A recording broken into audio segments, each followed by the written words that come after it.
sa buhay ng isang batang mangyan. Tawagin natin siya sa pangalang Malupiton. 12 taong gulang.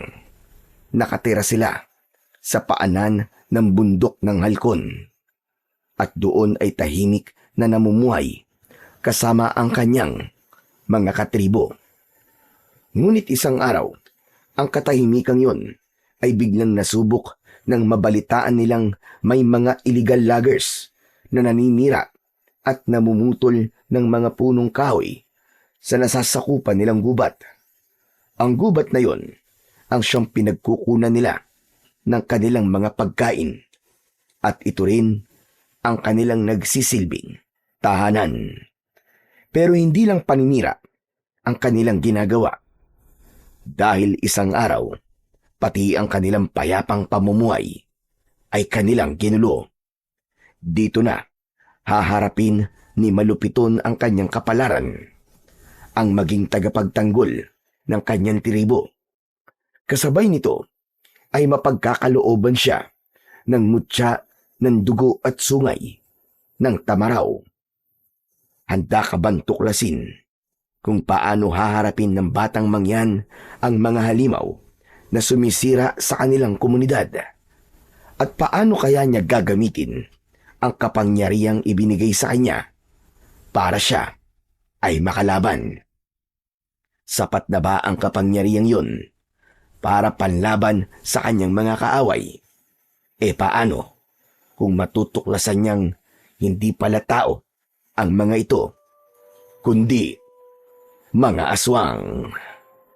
Ngunit bago po ang lahat, mga idol, huwag po nating kalimutang mag-subscribe at i-hit ang notification bell sa aking YouTube channel na The Voice Addict at Apong Isaak para sa mas marami pang makapigil hininga na kwentong aswang at katatakutan mula sa mundo ng kababalaghan. Umpisahan na po natin ang kwento. 2 taon na ang nakalipas mula nung mailibing ang dating lider ng mga mangyan na nakatira sa paanan ng bundok Halcon. Dumating na ang pinakahihintay nilang araw para isagawa ang kanilang ritual na kung tawagin nila ay kutkot. Tahimik ang paligid habang unti-unting hinuhukay ng 4 na kalalakihan ang libingan sa ilalim ng dating bahay ng yumaong lider. Nakaluhod sila. Maingat na tinatanggal ang lupa at mga bato. Ang mga matatandang babae naman ay nakapalibot. Hawak ang mga telang pambalot. Ilang sandali pa, nakita na nila ang labi. Maingat nila itong nilinis. Inayos ng gusto ang mga buto. Pagkatapos malinis ang mga buto, sinimulan na ang paggawa ng sinakot. Isa-isang binalot ang mga buto sa makapal na tela hanggang mabuo ang hugis ng isang taong nakabaluktot ang tuhod patungo sa kanyang dibdib na parabang ayos ng isang sanggol sa loob ng sinapupunan.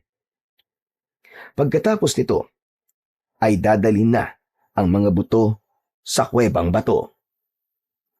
Pinagtulungan ng ilang malalakas na lalaki na buhatin yon. At habang ginagawa yon, bumubulong naman ng panalangin ang kanilang balian. Isang matandang lalaki na may kakayahang manggamot at maalam sa mga orasyon at ibang dasal. Siya ang gumagabay sa ritual upang masigurong ligtas ang espiritu sa paglalakbay nito. Layunin nilang ilagak ang mga buto sa isang sagradong kuweba na kanilang pinaniniwalaang daanan ng mga espiritu patungo sa lupain ng kanilang mga ninuno. Sa kanila, ang kuweba ay banal at mahigpit na ipinagbabawal na galawin ng mga hindi kabilang sa kanilang tribo. Bawal ding pumasok, lalo na kapag hindi pinahihintulutan. Habang papunta sila sa kuweba, tumutunog ang mga gong at nagsimula ang sayaw na tarok. Kasunod ng mga sumasayaw ay ang mga kababaihang may dalang mga basket na puno ng prutas, palay at mga bulaklak na ihahandog para sa espiritu ng yumaong lider. Kabilang sa naglalakad ay ang magkaibigang si Malupiton at ang kaibigan niyang si Balong. Tahimik nilang sinusundan ang prosesyon. Si Malupiton ay anak ng kasalukuyang lider na si Lakan Daturos at lolo niya rin ang kasalukuyang inilalagak sa huling hantungan. Tahimik lamang si Malupiton habang pinagmamasdan ang ritual. Ngunit ilang sandali pa ay nagsalita si Balong. Kumusta ka na ngayon? Ayos ka lang ba, Malupiton? Oo naman, ayos lang ako kahit medyo malungkot. Kasi naaalala ko na naman si Lolo eh. Kaso, ganun talaga eh. Sadyang mahiwaga ang buhay. Kailangan nating tanggapin na hindi habang panahon makakasama natin ang mga mahal natin. Yun nga lang, talagang nakakalungkot talaga. Kaya nga nakakalungkot na wala na siya. Isa pa naman siyang magaling na leader. Mas mabait siya kumpara sa tatay mo na napaka-istrikto at saka madamot. Hoy, hindi naman madamot ang ama ko ah. Sadyang may mga pagkakataon lang na kailangan magtipid. Kasi 'di ba, hindi maganda yung mga ani natin itong mga nakaraang buwan. Tapos, nagka-landslide pa. Kaya sarado yung daan papuntang palengke. Hindi tuloy makapagbenta yung mga kasama natin sa tribo. Pasensya ka na, Malupiton na. Naikukumpara ko lang naman sila kasi yung lolo mo. Sa mga panahong ganito na nagigipit tayo, siya talaga ang gumagawa ng paraan para hindi tayo magutom, di ba?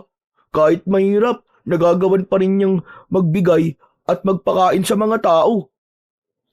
Alam ko ang sinasabi mo at naiintindihan ko. Kaya lang wala na tayong magagawa. Magkaibang tao talaga sila eh. Oo nga, pero alam mo, bilib talaga ako sa lolo mo. May naikwento sa akin si tatay. Hindi ko lang alam kung alam mo Ang sabi, halos kasing edad pa lang daw natin siya noon. Naging Lakan na siya. At siya ang naging pinakabatang leader sa buong tribo. Marunong na siyang manguna sa mga tao. Tapos sabi pa, magaling daw siyang mangaso kahit bata pa. Alam ko yan. Siyempre, si Lolo yung pinag-uusapan natin eh. Natural na alam ko yun.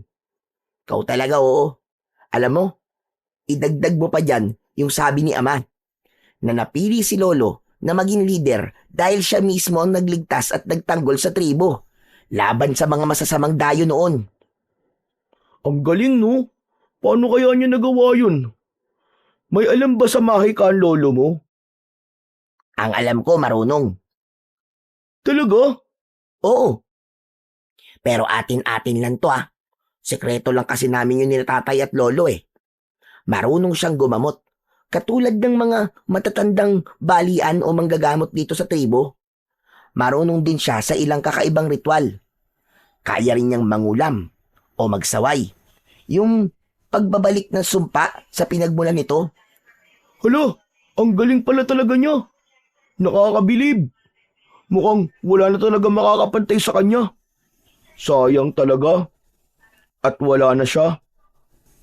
Oo, sayang talaga. Pero kahit wala na siya, gusto kong maalala siya bilang isang taong hindi lang basta leader, kundi isa ring mabuting lolo.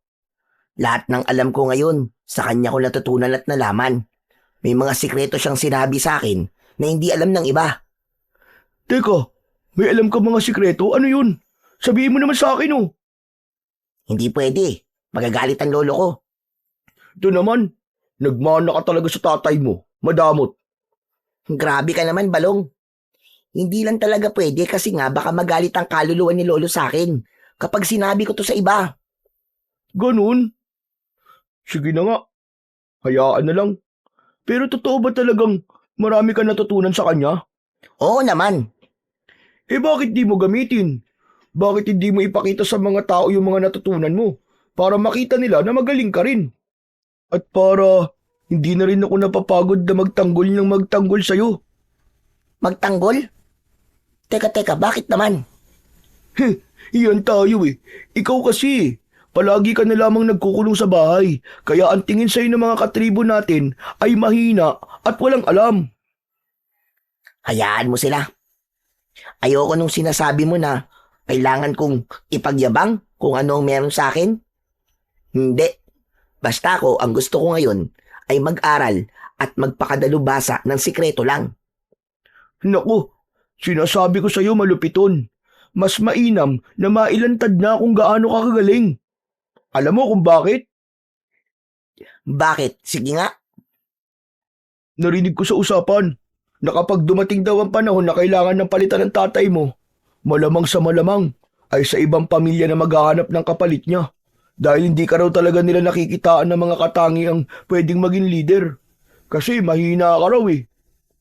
Hindi ako mahina, Balong. Napayuko si Malupiton. Batid niya ang sinabi ng kanyang kaibigang si Balong. Alam niyang sa mata ng iba, siya ay tamad, mahina, at hindi rin marunong makihalubilo. Lagi lang nasa loob ng bahay, lalo na nung buhay pa ang kanyang lolo. Ang hindi alam ng karamihan, kaya siya nagkukulong noon, ay para kulitin ang kanyang lolo.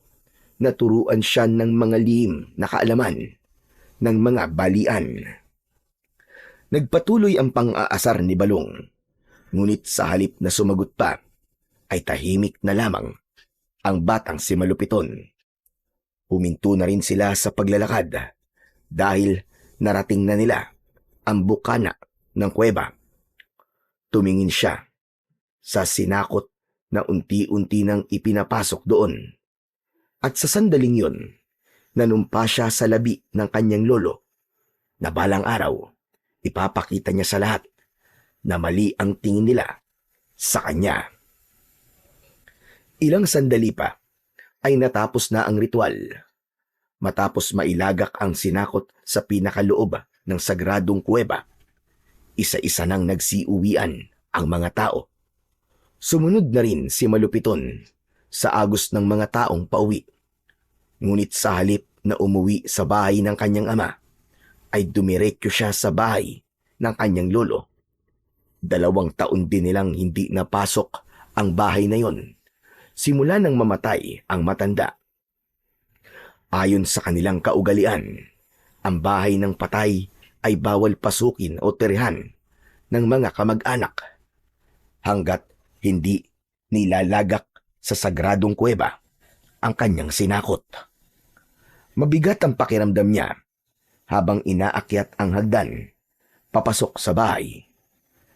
Parang bawat pagakbang niya ay naaalala niya ang kanyang lolo. Naaalala niya ang mahinahon nitong tinig kapag sinasalubong siya. Naaalala niya ang mga gabing magkasama silang nakaupo sa harap ng apoy habang nagkwekwentuhan ng mga kasaysayan ng kanilang tribo. Ngunit sa oras na yun, katahimikan ang sumalubong sa kanya. Nang makarating siya sa punong hagdan, napansin ni Malupiton na bukas ang pinto. Marahan siyang pumasok at doon niya nakita ang kanyang ama na nakaupo sa gilid ng isang lumang baul. Hawak nito ang isang pirasong punyal na pag-aari ng kanyang lolo. Nagulat si Malupiton nang makita ang ama na umiiyak. Hindi pa niya ito nakita sa ganoong kalagayan kahit minsan. Ni noong araw na natagpuan nilang malamig na ang bangkay ng lolo niya, ni isang patak ng luha ay hindi bumagsak mula sa kanyang mga mata. Ngunit nang mapansin siya ng ama, agad nitong pinahid ang luha at pinilit na magmukhang matatag. Aba, nandito ka na pala. Bakit hindi ka dumiretso sa bahay? May konting salo-salo doon ah. Dumaan lamang po ako dito. Kasi po, nangungulila po ako kay lolo eh. Tumabi ang bata sa kanyang ama. Napatingin siya sa lumang baul na nakabukas. Nakasalansan doon ang ilang mga gamit ng lolo niya, mga lumang itak, balabal, at ilang kahoy na palamuti. Ano pong ginagawa niyo sa mga gamit ni Lolo? Tinitignan ko lang. Kasi parang naririnig ko pa rin ang boses niya kapag nahahawakan ko ang mga ito. Nangungulila rin po kayo sa kanya? Ako po kasi, palagi ko pa rin po siyang iniisip eh. Oo naman. Pero anak, hindi tamang palagi natin siyang iisipin. Kailangan na nating magpatuloy. Hindi pwedeng puro alaala na lang. Kailangan nating kumilos para sa ating tribo. Ano pong ibig niyo sabihin? Simula bukas, anak. Tuturuan na mga batang 10 taong gulang pataas kung paano mangaso at humawak ng sibat. At kasama ka roon. Ako po? Pero di ba po, nung si Lolo ang leader, hinahayaan lang po niya kami maglaro? Ang ginagawa lang po namin nun ay ang tumulong sa pagtatanim at pangingisda, pero hindi po sa pangangaso. Dahil iba na ang panahon ngayon. 2 taon mula nang mamatay ang lolo mo. Madami nang nagbago. Noon, sapat pa ang ani at huli para sa lahat. Pero ngayon, kung hindi kikilos ang lahat, baka magutom tayo. Lalo't sinabi ng balian na may paparating na tagutom. Talaga po bang mangyayari yun, Tay? Oo. At hindi lang yun ang problema natin. Napansin mo bang bahagi ng kabundukan na kalbo na? Opo. Yun ang sinasabi kong problema. May mga taong hindi taga rito ang pumapasok sa kagubatan at namumutol ng mga puno para ibenta. Dahil sa walang habas na pagtutroso, nawawasak ang lupa. Yun ang dahilan kung bakit nagkakaroon ng pagguho sa daan, papuntang pamilihan. At kapag nawala ang mga puno, mauubos din ang mga hayop na pinagkukunan natin ng pagkain. Kung ganun po, ay kailangan pala talaga nating kumilos. Kaya nga gusto kong makiisa ka sa mga ituturo bukas. Hindi lang ito para sa pangangaso, anak. Gusto kong matutunan yung mga kabataan kung paano ipagtanggol ang inyong mga sarili at ang tribo. Kapag dumating ang araw na wala ako, kailangan handa ka. Lalo na't ikaw ang papalit sa akin. Po, ako po ang papalit. Pero sabi po nila mahina daw po ako at walang alam. At sinong may sabi niyan? May narinig lang po na usapan ng kaibigan ko. Kung sinasabi nilang wala kang alam, ayos lang yun. Alam mo kung bakit? Kasi wala namang ipinanganak na may alam na. Walang ipinanganak na agad ay malakas na. At mas lalong walang ipinanganak na handa na kagad humawak ng responsibilidad. Ang pagiging pinuno, anak, ay matututunan. 1, 2, hanggang sa 1000-libong hakbang. Kailangan mo lang magsanay. Magiging katulad mo din kami. Totoo po. Pero paano po kung di ko po kayanin? Paano po kung totoo naman po yung sinasabi nila sa akin? At bakit ka maniniwala sa sasabihin ng iba? Ikaw ang mas nakakakilala sa sarili mo, malupiton. Huwag mong kalilimutan. Dala mo ang dugo ng ating lahi. Ang dugo ng isang pinuno. Hindi ka mahina tulad ng iniisip ng iba. Yan ang itatak mo sa isip mo. Opo. Sana po ay tama po kayo. Hindi sana, anak. Sigurado ko. Kaya nga bukas, simulan mo na. Matuto kang mangaso gamit ng sibat at pana. At higit sa lahat, matuto kang magbantay ng kagubatan natin. Hindi lang ito tungkol sa pagkain, kundi sa kaligtasan ng buong tribo. Nating lahat. Sige po, Ama. Nagtagal pa ang kanilang pag-uusap. Ikinuwento nila Kandaturos ang mga plano niya para sa kabataan at mas kinaan simpleng paraan ng pagbabantay sa kagubatan laban sa mga dayong namumutol ng mga puno. Ipinangako ni Malupiton sa kanyang ama na gagawin niya ang lahat ng kanyang makakaya. Kahit pa nangangamba siya sa mga hamon na paparating sa kanilang tribo. Pagkatapos ng kanilang pag-uusap, maingat na isa-isang ibinalik nila Kandaturos ang mga gamit ng matanda sa loob ng baul at maingat niya itong isinara. Tumayo na sila at sabay na lumabas ng bahay. Tahimik silang naglakad pauwi at pagdating nila doon ay agad na naamoy ni Malupiton ang amoy ng inihaw na isda at ang sabaw ng nilagang baboy damo. Nasa gitna ng bakuran ang kanilang mga katribo. Nakapalibot sa isang mahabang mesa na yari sa kawayan. May sapin itong dahon ng saging at abala ang lahat sa paghahanda ng pagkain. Ginagawa nila ito upang parangalan ang alaala ng yumao at magpasalamat sa lahat ng mga biyayang natatanggap ng tribo. Kumakanta ang mga matatanda ng lumang awitin na mula pa sa kanilang mga ninuno at may kwentuhan tungkol sa kabutihan ng taong pumanaw. Habang kumakain, nakikinig lang si Malupiton sa mga matatanda na nagkikwento ng kabayanihan ng kanyang lolo. Natutuwa siyang isipin na ang kanyang lolo ay hinahangaan at minamahal talaga ng lahat.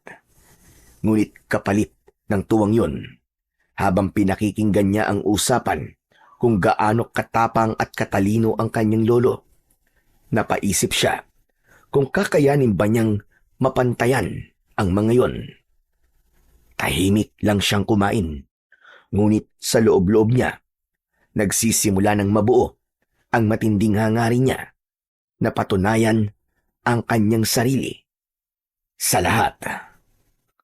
Minsan ay napapatingin siya sa kanyang ama na abala pa rin sa pakikipag-usap sa ibang matatanda.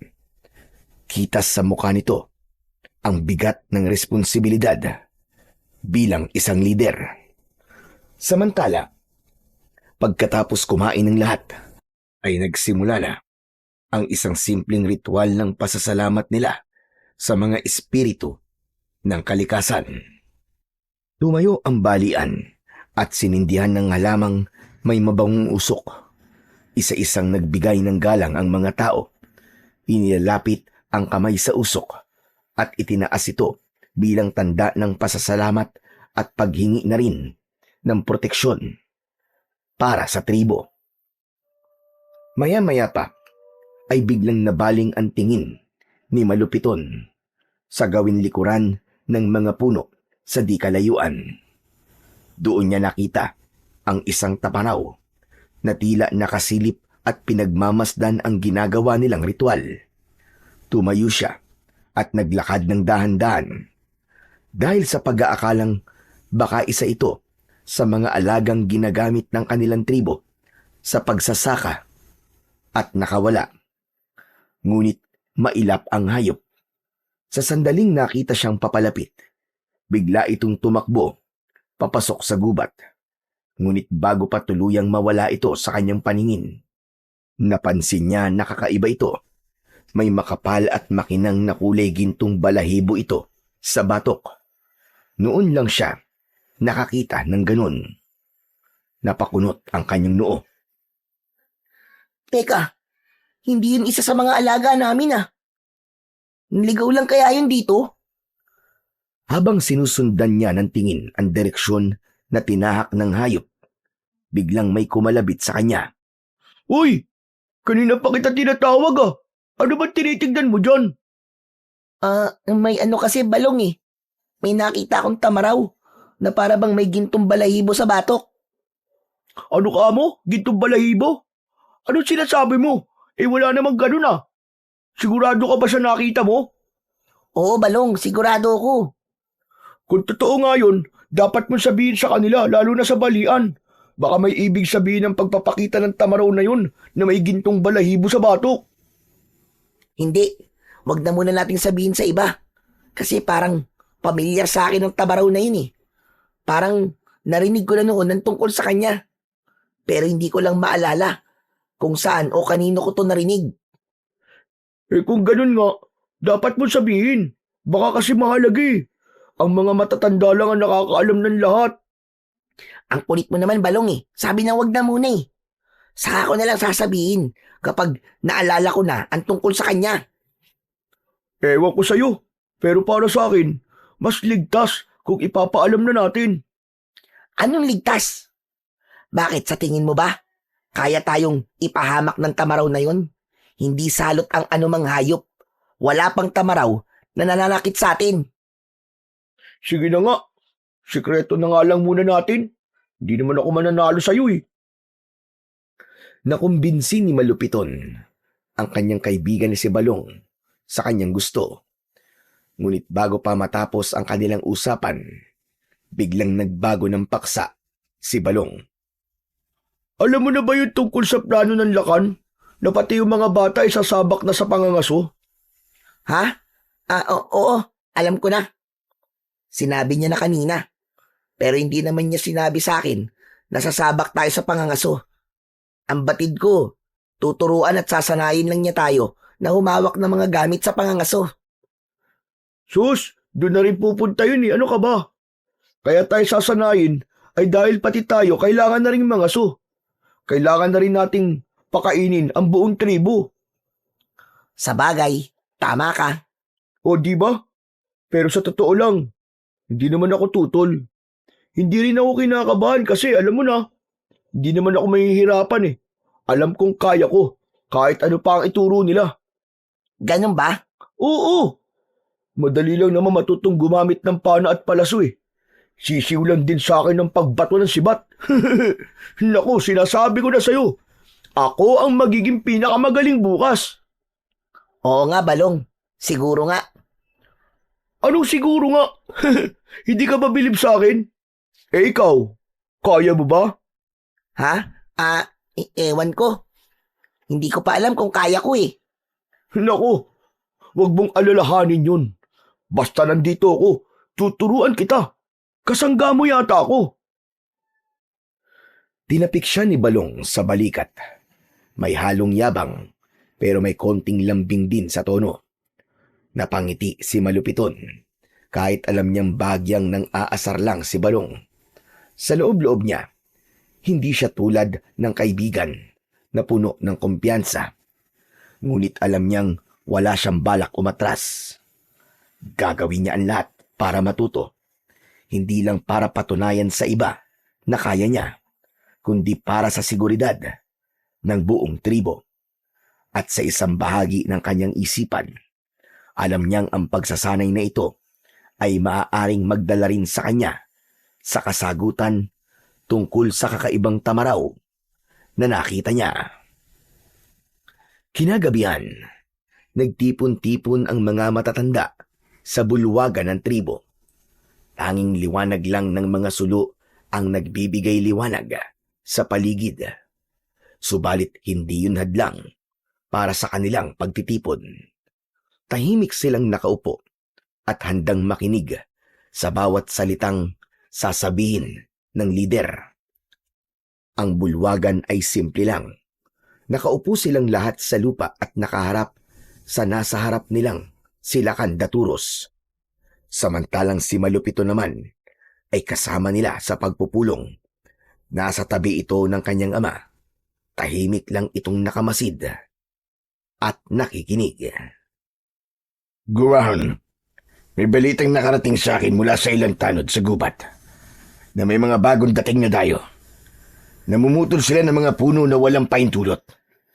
At sabi pa, ay malapit lang dito sa atin. Tama po kayo. Meron nga pong isang grupo ng mga kalalakihang umakyat dito sa itaas ng bundok. At tulad ng sabi nyo, ay namumutol sila ng mga puno at ginagawang troso. Ito na nga ba ang kinakatakutan ko? Kailangan nating pigilan ito at huwag nating hayaan na sirain nila ang ating bundok. Huwag nating hayaan maubos ang ating mga puno at mawala ang mga hayop. Oo, Lakan. Dahil kung di tayo kikilos ngayon, baka tuluyan ng masira ang kagubatan at mahirapan ang tribo natin sa hinaharap. Tama ka, Guwahon. Kaya naman kailangan natin pag-usapan ng maayos kung ano ang gagawin. Hindi natin pwedeng pabayaan sila. Ang mga matatanda ay nagkatinginan sa isa't isa. Ang bawat isa ay nag-iisip kung paano nila maipagtatanggol ang kanilang lugar. Kung ganun, Lakan, ano po ang plano natin? Magbabantay po ba tayo sa kagubatan? Hindi sapat ang magbantay lang, Guwahon. Kailangan natin silang makaharap. Makikipag-usap tayo sa kanila. Gagamitin natin ang diplomasyong pag-uusap kung maaari. Lisanin nila ang lugar natin at ihinto ang pagsira sa kalikasan. At kung hindi sila makinig sa atin, Lakan? Kung hindi, handa tayong gumawa ng paraan para mapigilan sila. Hindi natin hahayaan na masira ang ating bundok at ang mga pinagkukunan natin ng pagkain. Ngunit sana, hindi na umabot sa ganun. Mas maganda na malutas natin ang bagay na to nang walang gulo. Tama po kayo, Lakan. Mas mainam nga po na maayos ang usapan. Ngunit, dapat din po tayo maganda. Baka kailangan nating ipakita ang kakayahan ng tribo para maipagtanggol ang ating tahanan. Eksakto. Kaya simula bukas, sisimulan na natin ang pagsasanay sa mga kabataan sa paggamit ng pana at sibat. Kailangan natin maging handa bago tayo humarap sa kanila. Hindi natin alam kung sino sila o kung ano ang kakayahan ng mga dayo na yon. Sandali lang po. Pati po ba kaming mga kabataan ngayon ay balak niyo na pong isama kung sakali pong magkaroon ng gulo? Tama po ba ang pagkakaintindi ko? Oo. Kailangan na ninyong matuto habang bata pa kayo. Kapag dumating ang oras na wala na ako at magkakaroon ng panganib, handa na kayo at alam na ninyo ang lahat ng dapat gawin. Pero ama, hindi ganyan ang sabi ng lolo noon. Ang sabi po niya, ang mga bata ay hindi para sa karahasan. Biglang tumahimik ang loob ng bulwagan. Matapos sabihin ito ni Malupiton, ang lahat ng nasa paligid ay nagkatinginan. Maya-maya pa ay umugong ang mga bulungan. Malupiton, hindi mo dapat sinasagot ang Lakan ng ganito. Ipakita mo respeto sa kanyang pasya. Nire-respeto ko naman po ang pasya niya. Pero po, ang sinabi niya kanina ay tuturuan lamang kami sa paghawak ng mga sandatang ginagamit sa pangangaso. Hindi ko po alam, nasasanayin pala kami para sa karahasan. Hindi lang sa hayop, kundi posibleng sa mga tao. Kayo po ba? Ayos lang po ba sa inyo na malalagyan ng dugo ang kamay ng inyong mga anak? Ang ugong sa bulwagan ay mas lalo pang lumakas at hindi nakaligtas sa kanyang pandinig ang sinabi ng ilan na wala siyang modong bata. Tanggap niya ang bagay na yon. Alam niyang kahit kailan ay hindi magiging maganda ang tingin sa kanya ng kanyang mga katribo. Ang tensyon ay mas lalong tumaas. Ngunit ang Lakan ay nanatiling tahimik. Pasensya na po. Hindi ko po sinasadya. Sinabi ko lang po kung ano nararamdaman ko. Anak, naiintindihan ko ang nararamdaman mo. Ngunit kailangan mong malaman na ginagawa ko to dahil yun ang alam kong tama. Sa ating tribo, may mga panganib na hindi pa nakikita ng mga katulad yung bata. Ikaw, kailangan mong makita yun para maintindihan mo kung bakit ito ang naging pasya ko. Ang kaalaman sa paghawak ng mga sandata ay hindi lamang para sa karahasan o sa pagpatay ng tao. Para ito sa pagliligtas at kaligtasan ng lahat. Pero ama, Huwag kayong mag-alala. Ihahanda namin ang bawat isa sa inyo. Hindi naman namin kayo isasabak sa isang sitwasyon kung hindi pa kayo handa. Tumahimik si Malupiton. Sinubukan niyang intindihin ang sinasabi ng kanyang ama.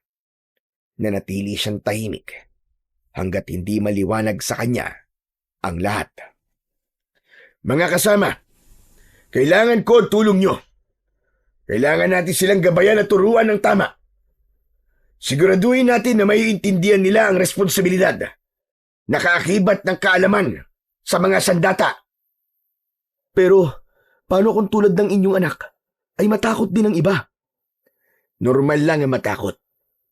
Lahat naman ng tao natatakot sa bago at hindi pa natin alam. Subukan lang natin. Mas marami ang mawawala kung sakaling dumating ang panganib. Kung hindi tayo handa, maaaring mawala sa atin ang ating tirahan. Mawawala ang mga pinagkukunan natin ng pagkain at buhay. Kaya mahalaga na matutunan niyong ipagtanggol ang inyong sarili at ang ating tribo. Mas lalong umugong ang ingay sa bulwagan. Naging sari-sari ang palitan nila ng kanilang mga paniniwala. May sumasang-ayon at meron din namang hindi. Ngunit kahit ganon, napansin ni Malupiton ang mata ng kanyang ama na punong-puno ng determinasyon.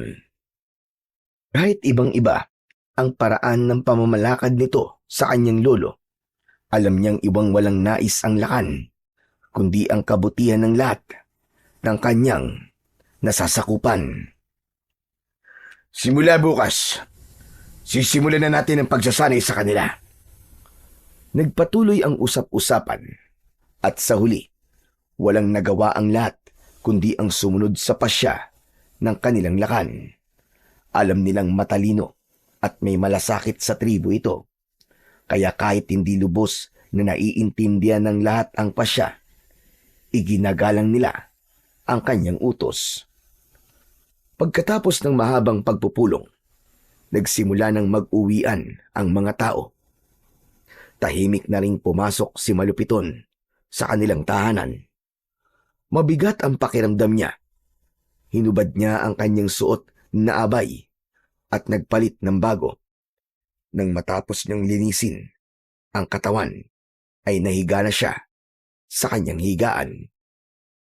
Nakatingala siya sa bubong at iniisip kung ano ang magagawa ng isang batang katulad niya kapag nagkaroon ng kaguluhan.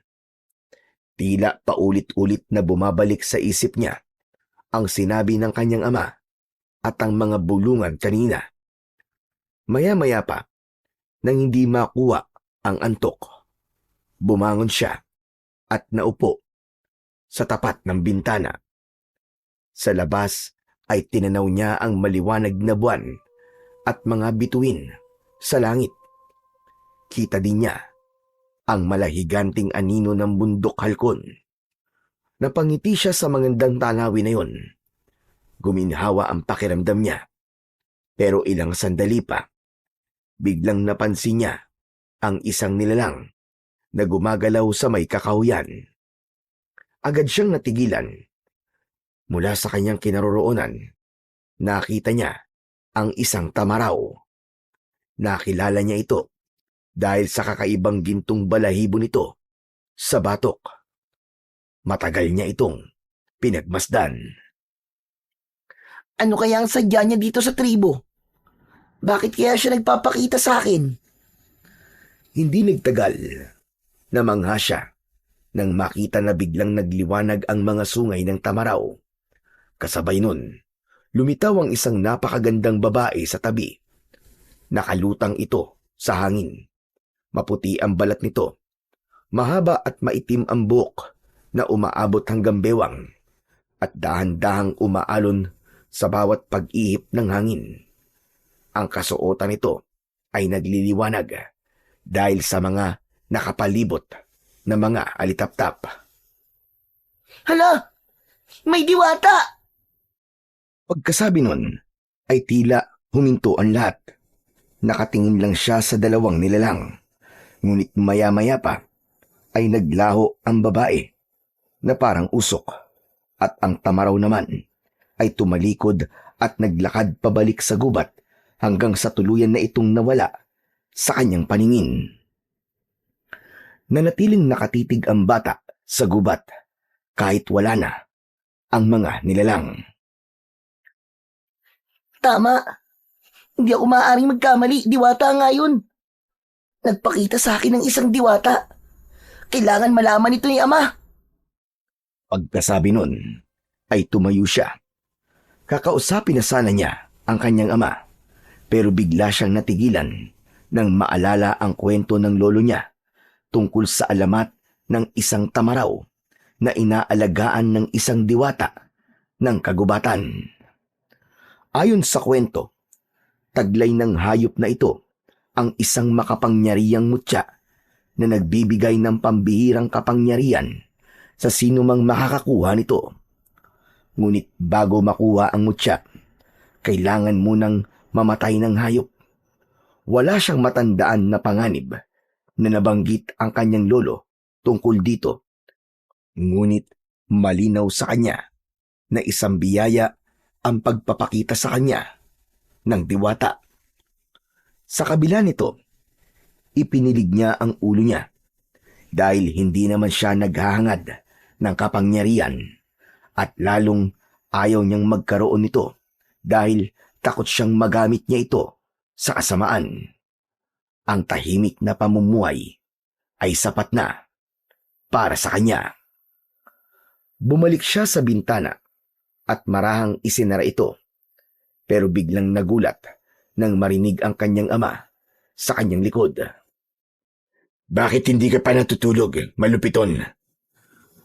Wala po, ama. Tinitignan ko lang po ang kalangitan.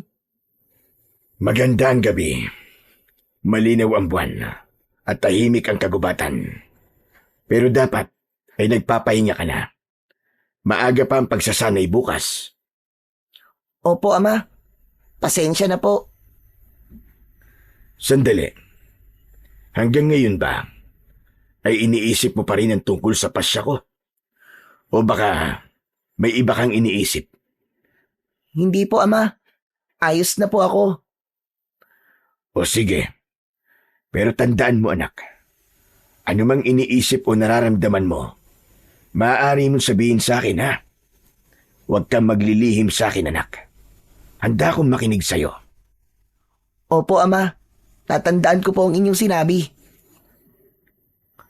Matapos yun, tinapik siya ng lakan sa balikat at lumabas na ng silid. Humiga na rin siya pagkaraan ng ilang sandali at ipinikit ang kanyang mga mata. At sa huling pagkakataon, bago tuluyang makatulog, nanatili sa isip niya ang liwanag ng sungay ng tamaraw at ang anyo ng diwata. Ilang oras ang nagdaan, biglang may humawak sa kanyang pisngi. Malamig ang kamay at madiin. Bigla siyang napabalikwas at bumungad sa kanya ang malapad na ngiti ng kaibigan niyang si Balong. Tululaway ka pa! Bumangon ka na nga dyan! Ano ba? Ikaw naman, oh. Bakit ka ba nandito, Balong? Natutulog pa yung tao eh. Nangiistorbo ka. Anong istorbo sinasabi mo? Hoy, malupiton! Alam mo bang kaya ako nandito ay dahil inutusan ako ng lakan, nagisingin ka na dahil malapit na magsimula ang pagsasanay. Kaya bilisan mo, bumangon ka na dyan. Bago pa ang mismong lakan ang gigising sa'yo. Bahala ka. Pagagalitan ka na naman nun.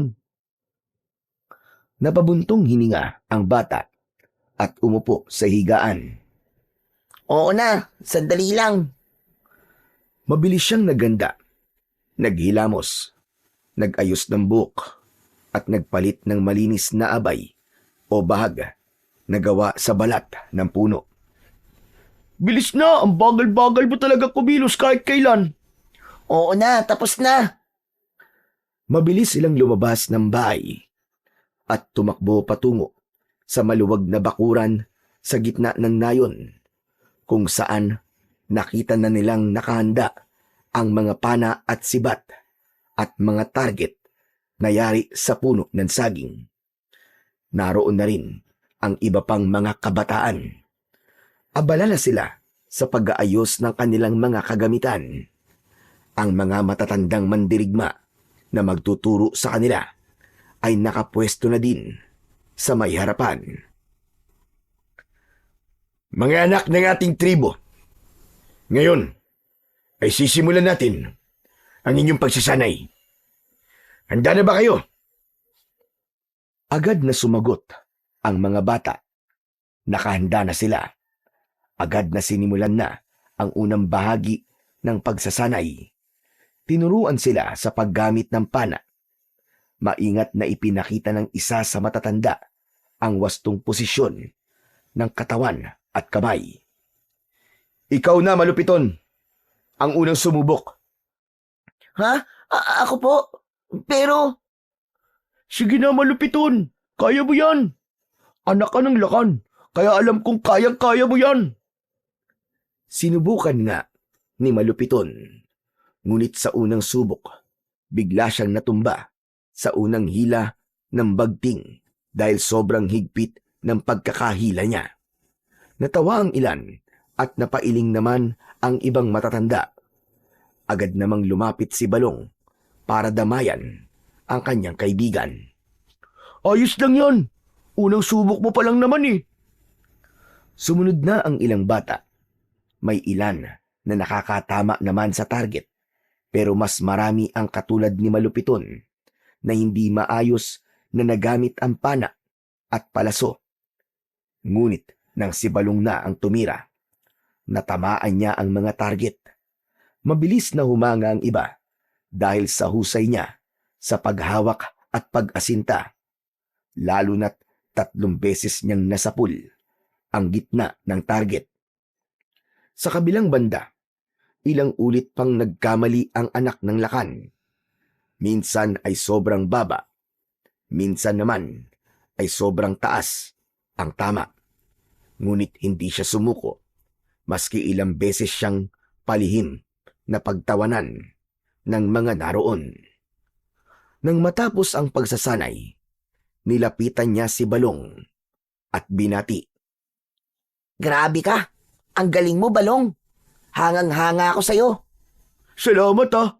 Pero kaya mo din yun. Mag-ensayo ka lang na mabuti. Sana nga. Pero, tanong lang, paano kang natuto nun? Tinuruan ka ba ng kuya mo o kaya ng tatay mo? Hindi ah. Sariling sikap ko lang yun. Talaga? Ang galing mo naman pala talaga kung ganun.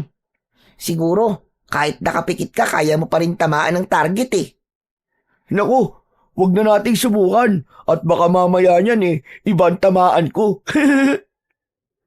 Magkasabay silang natawa habang ngumunguya ng kamote. Pagkatapos magmeryenda, muling bumalik ang lahat sa kanilang pwesto.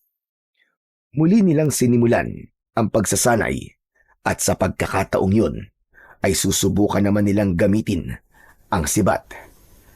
Muling ipinakita ng mga nakatatanda ang tamang paraan ng paghawak at paghagis. Si Balong, tulad kanina, ay mabilis na nakakakuha ng tamang distansya at direksyon.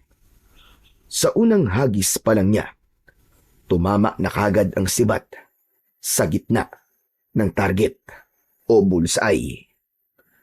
At si Malupiton naman sa unang hagis ay hindi man lang umabot ang sibat sa kanyang target. Dahilan para tumawa ang ilan. Pero hindi pa rin siya sumuko. Muli niyang sinubukan pero hindi pa rin niya nagawa ang dapat na gawin. Hindi siya tumigil hanggang sa panghuling pagkakataon bago matapos ang araw. Tumama rin ang sibat niya sa gilid ng target at masaya na siya sa nagawa niyang yun. Ngumiti si Balong at tinapik siya sa balikat. O di ba? Sabi ko na sa'yo, kaya mo rin eh. Salamat. Salamat, kaibigan. Ang unang araw ng pagsasanay ay nagtapos sa isang maayos na paraan. Kahit hindi kasing galing ni Balong, ramdam na ramdam ni Malupiton ang pag-unlad at tiwala sa sarili. At sa pagtatapos ng araw, naglakad silang pabalik sa kanilang mga bahay. Lahat ng mga kabataan may ngiti sa labi, kahit pagod. Lumipas ang 3 araw. Patuloy pa rin na nagsasanay ang mga bata. Muli ay nagkatipon sila sa lugar na kanilang pinag-eensayuhan. Ang mga nakatatanda at mga tagapagsanay ay nakahanay na sa unahan at parang may mahalagang sasabihin. Ngayong araw ay magkakaroon ng isang paligsahan. Kayo ay magpares-pares at mangangaso. Ang pwede lang ninyong huliing hayop ay ang mga nakakain natin. Ito lang ang pwede. Baboy ramo, kuneho, ibon, at iba pa. Iwasan niyong huliin ang mga hayop na binabantayan at inaalagaan ng ating tribo. At kapag nakahuli na kayo, iuwi niyo dito. At ang may pinakamalaki at pinakaangkop na huli, siya ang tatanghaling panalo. Nagbulungan ang mga bata, halatang sabik at kabado sa magiging gawain. Nang mag-anunsyo na ang mga pares, sina Malupiton at Balong ang natawag na magiging magkapareha. Ang swerte mo naman, Malupiton. Sigurado mananalo na tayo kasi ako ang partner mo eh. Ah, oo nga. Swerte nga ako sa'yo. Bahagyang ngumiti na lang ang bata. Sanay na siya sa kayabangan ng kanyang kaibigan. Muli niyang itinuon ang pansin sa mga sinasabi pa ng kanilang tagapagsanay. Makinig kayo! Huwag kayong lalayo sa loob ng ating nasasakupang gubat. May mga bahagi na mapanganib at bawal puntahan. Tandaan nyo, sundin nyo ang mga patakaran para maiwasan ang disgrasya. Maliwanag ba? Opo, maliwanag na maliwanag! Agad na nagsimula ang bawat pares. Naglakad na sila patungo sa kani-kanilang napiling bahagi ng gubat. Si Malupiton at Balong ay naglakad papunta sa kanlurang bahagi. Nang naroon na sila, ay agad na nagpaikot-ikot si Balong at naghanap ng hayop. Ngunit ni isang kuneho o ibon ay wala siyang nakita. Pabihira naman yan oh. Ano ba ito napuntahan natin? Wala man lang kahit maliit na hayop. Sayang lang ang oras natin dito. Wala tayong mahuhuli. Maghintay pa tayo ng kahit konti lang, Balong. Ganun naman talaga kapag nangangaso, di ba? Kailangan, matyaga ka. Hindi natin kailangan magtyaga dito, Malupiton. Tignan mo ang tahimik ng lugar. Alam mo, mas maganda kung lalayo tayo ng konti. Baka sa banda ron ay may makita na tayong hayop. Hindi pwede, Balong. Di ba sabi nila dito lang tayo sa loob ng nasasakupan natin? Baka mapahamak tayo kung lalayo tayo. Hindi yan. Bakit? Malalaman ba nila? Hindi, pero nasa panuntunan ng paligsahan na hindi tayo dapat lumayo, di ba? Kung lalabas tayo, pandaraya na ang tawag dun. Naku, ang dami mo pa sinasabi. Halika na. Huwag, Balong. Alam ko na. Natatakot ka, no? Kung natatakot ka, dito ka na lang. Ako, lalayo na. Hindi na napigilan ni Malupiton ang kanyang kaibigan. Naglakad na palayo si Balong. Napabuntong hininga na lamang ang bata at kahit labag sa loob niya, sumunod na rin siya. Ilang minuto pa lang silang naglalakad ay biglang may narinig na silang kaluskos sa may gawing unahan. At mula sa likod ng mga puno, may lumabas na baboy ramo. Ayun! Nakikita mo ba? Nakikita ko! Meron na tayo may uuwi! Ayos! Bago pa siya masaway ni Malupiton, ay mabilis nang tumakbo si Balong palapit sa hayop. Muli niyang hinawakan ito, pero hindi siya ulit pinakinggan. Tumakbo ang baboy ramo nang makitang may papalapit sa kanya. Hinabol ito ni Balong. Hintay! Sandali lang, Balong! Ngunit naging mabilis palalo ang takbo ni Balong hanggang sa tuluyan na itong naglao sa kanyang paningin. Binilisan na rin niya ang pagtakbo habang patuloy na isinisigaw ang pangalan ng kanyang kaibigan. Hanggang sa isang malakas na sigaw at ungol ang kanyang narinig. Tulong! Tulungan niyo ako! Sinundan niya ang boses at natagpuan niya ang kaibigan na nakabitin sa gilid ng isang matarik na bangin. Sa itaas nito, nakatayo ang mabagsik na baboy ramo, handang sumalakay. Halos mawalan ng kulay ang muka ni Balong dahil sa labis na takot. Sandali lang, Balong! Huwag kang bibitiw! Agad na pumwesto si Malupiton at iniumang ang kanyang sibat. Sinubukan niyang bugawin ang baboy ramo pero bigla siya nitong sinugod. Mabilis na umatras at umiwas ang bata. Saka muling pumwesto para makahanap ng tamang tiyempo. Muli itong sumalakay at sa pagkakataong yun, isinangga niya ang sibat sa katawan upang mapigilan ang baboy ramo na siya ay kagatin. Pinag-igi niyang mabuti ang kanyang mga galaw dahil alam niyang sa isang maling kilos ay maaari siyang mapahamak. Itinulak niya ng buong lakas ang baboy ramo at mabilis na ibinato ang sibat. Tinamaan sa tagiliran ang baboy ramo. Isang malakas na igik ang narinig bago bumagsak ang baboy ramo. Pagkatapos nun, ay mabilis siyang lumapit sa gilid ng bangin at inabot ang kamay ng kaibigan. Balong! Abutin mo ang kamay ko! Dilihan mo! Agad na hinawakan ni Balong ang kanyang mga kamay at si Malupito naman, buong lakas niyang hinila ang kaibigan paitaas. Pareho silang hingal na hingal, pero masaya silang parehas dahil ligtas na si Balong sa tiyak na kamatayan. Nagpahinga sila saglit sa ilalim ng isang puno. Salamat kaibigan ha. Iniligtas mo ako. Utang ko sa iyo ngayon ang buhay ko. Kung hindi ka dumating, baka wala na ako ngayon. Ano ka ba? Ayos lang yun. Ang mahalaga, ligtas ka na. Pero ang galing mo, Malupito na. Ikaw talaga ang tunay na panalo ngayon. Hindi ko alam kung paano kita mababayaran. Hindi mo kailangan magbayad sa akin. Basta sa susunod, huwag nang matikas ang ulo mo. Makikinig ka palagi sa mga paalala. Oo na. Ay, akala ko talaga katapusan ko na kanina.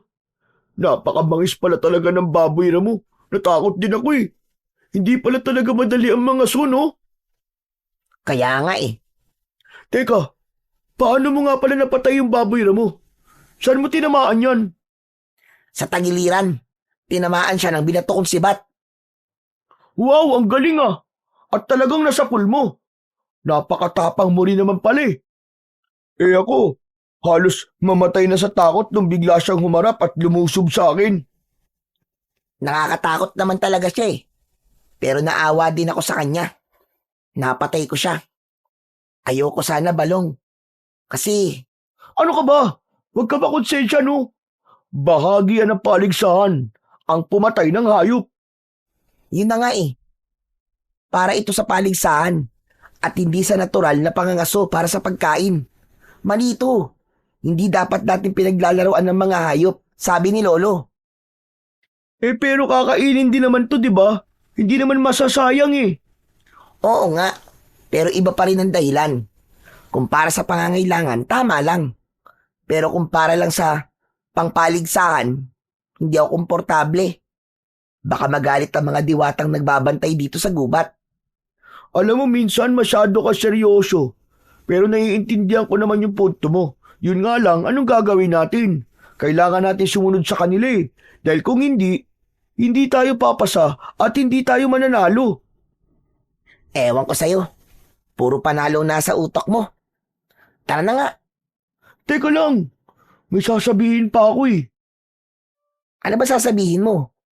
Salamat ha kasi hindi na lang buhay ang utang ko sa'yo. Kundi dahil sa'yo, wala tayong may uuwing huli ngayon.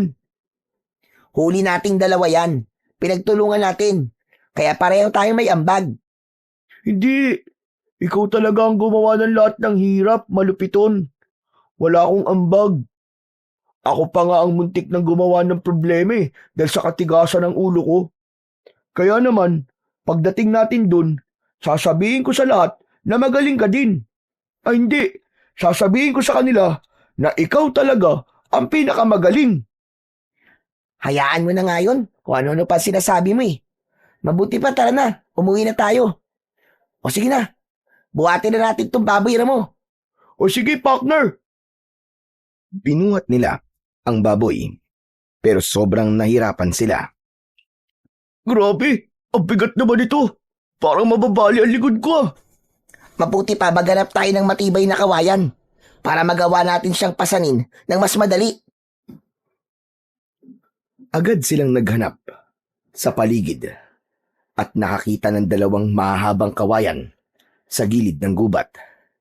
Pinutol nila ito at ikinrus sa ilalim ng baboy ramo sa katinalian ng matibay na hibla ng yantok para hindi mahulog ang huli. Pagkatapos, sabay nilang ipinatong sa kanilang mga balikat ang dalawang dulo ng kawayan. Ano ba yan? Mabigat pa rin eh. Mas mabigat kung buhatin natin na walang ganito, di ba? Kaya tiisin mo na lang. Habang naglalakad pabalik, madalas silang tumigil para magpahinga. Pawis na pawis at hingal na hingal sila. Nang marating nila ang komunidad, napansin nilang lahat ang iba pa nilang mga kasama ay naroon na at lahat sila ay may dalang mga huli, mga ibon, huneo at maliliit na isda. Nagkukumpulan sila, kasama ang ilang matatanda. Abala sa pagtingin sa nahuli ng bawat grupo. Ngunit pagpasok nila sa sentro, agad na napatigil ang lahat. Halos sabay-sabay na napatingin ang mga tao sa kanila nang makita ang dala nila na malaking baboy ramo. Aba, mukhang nakahuli kayo ng malaking baboy ramo ah. Ang galing nyo naman. Mabilis na lumapit ang ilang tagasanay. Natuwa sila sa huli ng dalawa, pero si Balong lang ang kanilang binati. Magaling, Balong. Ikaw na talaga. Maging ang matandang balian ay sinabing alam niyang si Balong talaga ang mananalo dahil ito talaga ang tunay na mahusay at pinakamagaling sa lahat ng mga batang naroroon. Ngumiti si Balong, halatang sarap na sarap sa mga papuri. Hinugot niya mula sa katawan ng baboy ramo ang sibat at itinayo yun na parabang siya mismo ang nakasibat sa hayop. Tuwang-tuwa ang lahat at lalong humanga sa kanya. Samantala, nakatayo lang sa gilid si Malupiton, tahimik na nagmamasid. Nasaktan siya na hindi sinabi ng kaibigan ang totoong nangyari. Ngunit pinili niyang manahimik at kinimkim na lang ang nararamdaman. Salamat po sa mga papuri. Talagang pinaghirapan namin to. Narinig ni Malupiton ang salitang namin, pero malinaw sa kanya na ang buong atensyon ay para lamang kay Balong. Maging ang ibang kabataan ay lumapit sa kanyang kaibigan para tanungin kung paano niya nagawang patayin ang baboy ramo. Yan ang tularan nyo. Si Balong, ang tunay na halimbawa ng pagiging isang mahusay na mangangaso. Sa pagkakataong yun, nawala na ng tuluyan sa eksena si Malupiton. Walang bumati sa kanya. Wala man lang nagtangkang magtanong kung ano ang naiambag niya. Kaya naman, habang nagdiriwang ang lahat, ay mabigat ang kanyang dibdib. Pero sa kabila ng lahat, pinili pa rin niyang manahimik at umalis ng dahan-dahan patungo sa kanilang bahay. Hindi siya galit na si Balong ang pinupuri ng lahat. Ang masakit para sa kanya ay ang hindi pagsasabi nito ng katotohanan. Pagdating niya sa kanilang bahay, nadatnan niya ang katahimikan. Umupo siya sa harap ng kanilang maliit na mesa at uminom ng tubig. Pinikit niya ang kanyang mga mata at sa kanyang isipan, muling bumalik ang eksena sa bangin. Ang takot sa muka ng kaibigan niyang si Balong at ang baboy ramong sumalakay sa kanya. Napangiti siya nang maalala niya kung paano niya ibinuhos ang kanyang lakas para mailigtas lamang ang kaibigan. Para kay Malupiton, yun na ang gantimpala, ang malaman na sa oras ng panganib, nagawa niyang kumilos para sa kapakanan ng iba. Humiga siya sa banig. Unti-unti ay nadala na siya ng antok, pero bigla siyang naalimpungatan. Pagkaraan ng ilang oras, may narinig siyang kaluskos sa labas ng kanilang bahay. Agad siyang bumangon at sinilip kung ano ang nangyayari. Dahan-dahan siyang lumapit sa kanilang bintana. Nanlaki ang kanyang mga mata. May mga lalaking hindi niya kilala. Nakasuot ng kakaibang damit. Ang ilan sa kanila ay may hawak na mga baril. May mga nakita siyang nakakalat na mga bangkay ng kanyang kasamahan. Hindi! Ano to? Ano nangyayari? Agad siyang napaluhod nang biglang may lalaking dumaan sa tapat ng kanyang bintana. Isang matangkad na lalaki na may mahahabang buhok at matatalim na mga mata. Naramdaman niyang nanikip ang kanyang dibdib dahil sa takot at nerbiyos. Mabuti na lang, dumiretso ang lalaki at hindi siya napansin. Ngunit biglang bumukas ang pintuan ng kanyang silid. Malupiton! Kailangan na natin umalis ngayon! Bilisan mo! Ano? Aalis? Bakit? Ano ba nangyayari, Balong? Mamaya ko na ipapaliwanag. Kailangan na nating umalis. Sandali lang. Sino ba kasi sila? Hindi ko alam kung sino, pero bigla na lamang sila sumugod dito. May dala silang kakaibang sibat na kayang pumatay kahit malayo. Wala silang pakundangan. Balak nila sakupin ang ating komunidad. Pero hindi natin pwedeng iwanan ng mga katribo natin. Mali ka. Kailangan na talaga natin makaalis ngayon din. Dahil kung di tayo aalis dito at mahuhuli tayong lahat, wala nang babalik para lumaban. Wala nang magliligtas sa ating mga kasamahan. Panay ang iling ni Malupiton. Hindi niya matanggap na iiwan ang kanyang ama at mga katribo. Ngunit mariing hinawakan ni Balong ang kanyang balikat at tumingin sa kanya ng diretso. Maniwala ka sa akin. Kung gusto mo silang iligtas, sumama ka sa akin. Sa wakas, napapayag si Malupiton. Bagaman mabigat sa kanyang puso na iwan ang kanyang mga kasamahan, kinuha niya ang kanyang sibat at ilang gamit na kaya niyang dalhin.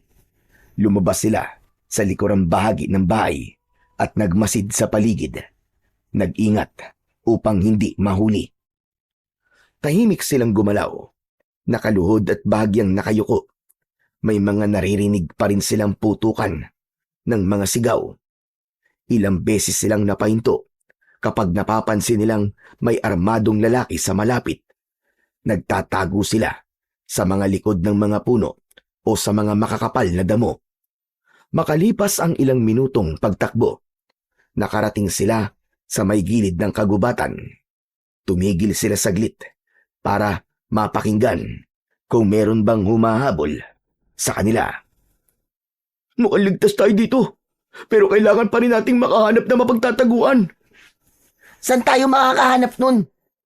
Yun ang di ko alam. Baka pwede naman mag-isip ka din. Hindi yung puro ako lang. Ah, puro ikaw. Hindi ba yun naman ang gusto mo, yung puro ikaw? Bakit ka nagre-reklamo ngayon? Panindigan mo yan. Bahala ka sa buhay mo. Ano? Bakit ganyan ka magsalita? Tungkol ba to kanina? Oo, Balong, tungkol to kanina. At tungkol to sa laging nangyayari na pabida ka. Alam mo bang hanggang ngayon, hindi pa rin mawala sa isip ko ang ginawa mo kanina? Bakit mo hinayaan na isipin ng lahat na ikaw ang nakapatay sa baboy mo? Alam mo naman kung sino ang tunay na nakapatay sa kanya, di ba? Aba, galit ka pala. Bakit di ka nagsalita kanina? Di sana, ipinagsigawan mo na ikaw ang nakahuli. Mas madali yun, kaysa ako magpaliwanag ng lahat, di ba? At sa palagay mo ba, kapag ginawa ko yun, maniniwala sila sa akin? Problema mo na yun. Saka, meron din naman akong ambag dun ah. Kung hindi kita tinulungan na maiuwi ang baboy mo, malalaman ba nila na nakahuli ka? Hindi yun ang punto ko. Hindi mo sinabi ang totoo eh. Pinabayaan mo silang purihin ka ng purihin. Kahit na ikaw mismo, alam mong hindi ikaw ang gumawa nun. Puro ka naman reklamo. Eh kung ikaw kaya ang nasa kalagayan ko, matutuwa ka ba? Sana man lang, binanggit mo ang pangalan ko. Sana man lang, sinabi mo ang katotohanan. Utang na loob naman, malupiton. Ano ba? Tama lang naman na sa akin ang lahat ng papuri eh. Bakit ka mo? Kasi nakasandal ka lang naman sa anino ko. Kung wala ako, wala kang tapang, mahina ka. Anak ka nga ng lakan, pero wala kang silbi. Totoo ang lahat ng sinasabi nila tungkol sa'yo. Hindi ka pwedeng maging sunod na lakan. Kupal ka ba? Ganun pala ang tingin mo sa akin, Balong. Akala ko pa naman kaibigan kita.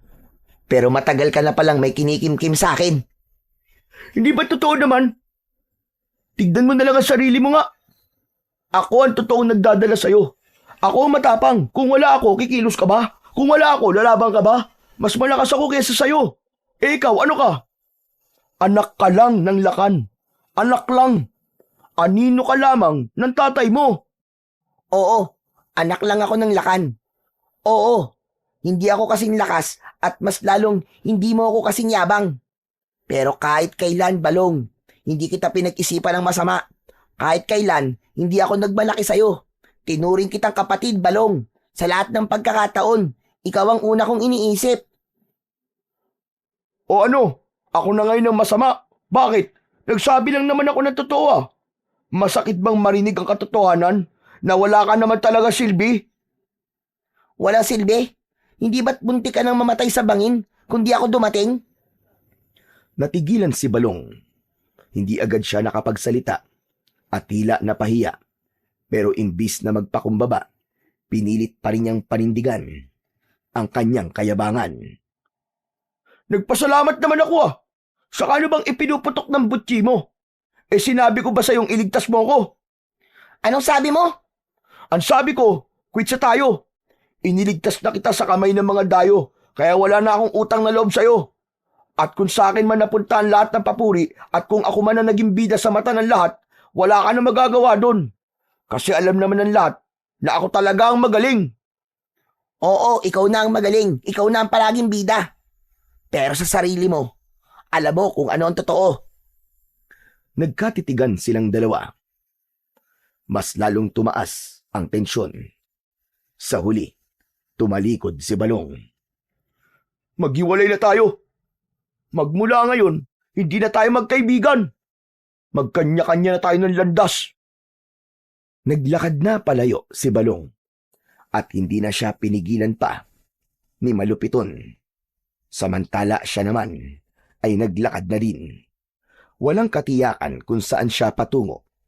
Ramdam niya ang bigat ng kanyang dibdib. Hindi lang dahil sa galit, kundi dahil na rin sa lungkot. Habang lumalayo, napansin niya ang mga kalalakihang hindi niya kilala. Ang kanilang mga kasuotan ay kapareho ng mga taong sumalakay sa kanilang tribo. Nagtago siya sa likod ng puno at pinagmasdan niya ang ginagawa ng mga ito. Namumutol sila ng mga punong kahoy. Marami na silang nasisira, mga malalaki at maliliit na puno. Wala silang pakundangan sa pagsira sa kalikasan. Para bang wala silang pakialam kung may mawawasak na tirahan ng mga ibon, hayop o kahit anong nilalang sa gubat. Maya-maya pa ay biglang may nagsalita. Sinabi nitong ang lugar na kanilang napili ay isang perpektong lugar para gawin nilang taguan. At doon ang gagawin nilang pugad. Napakuyom ang kamao ni Malupiton. Galit siya sa mga ito, pero pinili niyang manatiling nakatago. Ayaw niya na magpadalos-dalos at mahuli ng mga dayo.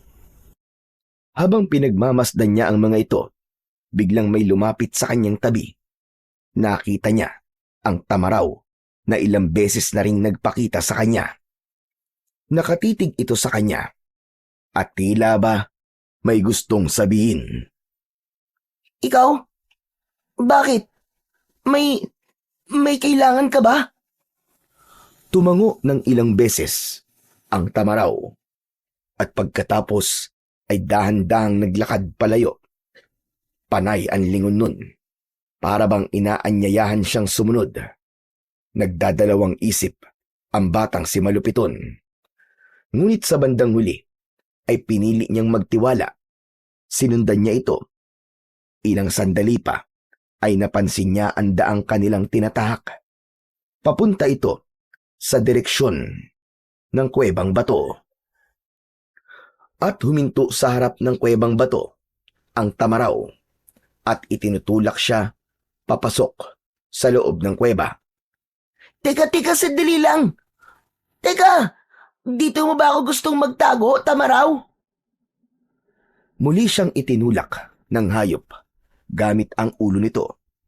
Naunawaan na talaga ni Malupiton na pinapapasok siya nito sa kuweba.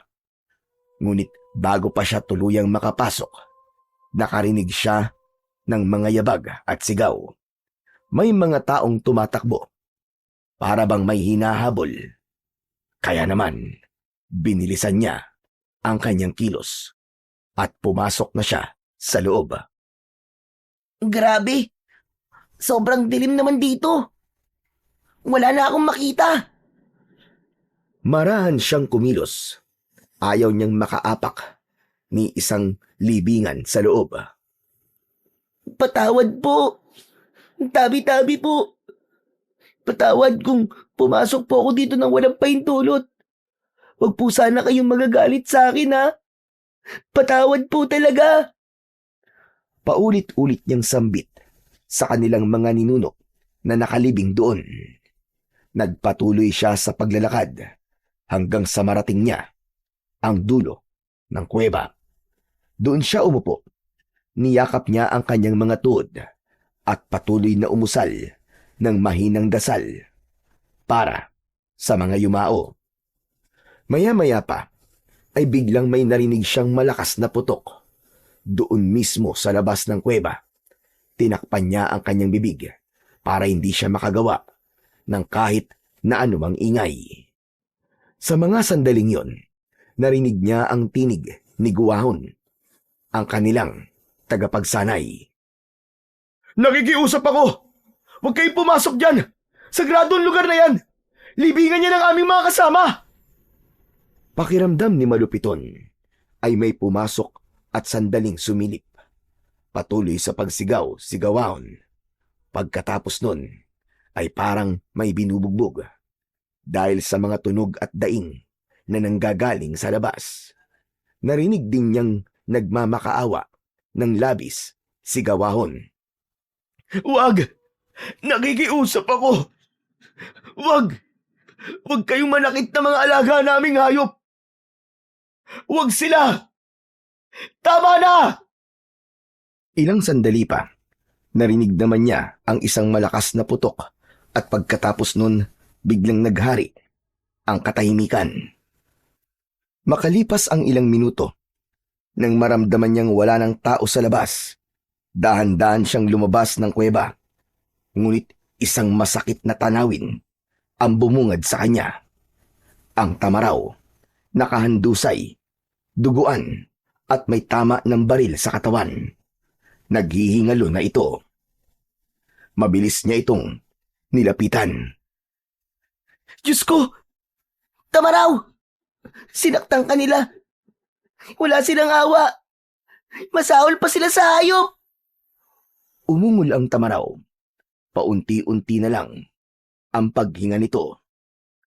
Huwag kang susuko, Tamaraw. Sandali lang. Hahanap lang ako ng gamot para sa'yo. Gagamutin kita. Sandali lang. Huwag kang mamamatay. Naghanap siya ng halamang gamot sa paligid. Piniga niya ang daon at sinubukan itong ipatak sa sugat ng hayop. Ngunit alam niya na hindi sapat yun. Ang dugo ay patuloy pa rin na dumadaloy. Patawad, Tamaraw. Iniligtas mo ko. Pero ako wala akong nagawa para sa'yo. Patawad talaga. Umiyak siya nang makitang nawalan na ng hininga ang Tamaraw. Ngunit bago pa siya lamunin ng matinding lungkot, biglang lumiwanag ang paligid. Sa harapan niya, lumitaw ang isang diwata. Malupiton, dumating na ang oras. Ihanda mo ang iyong sarili, sapagkat narito na ang araw na itinakda.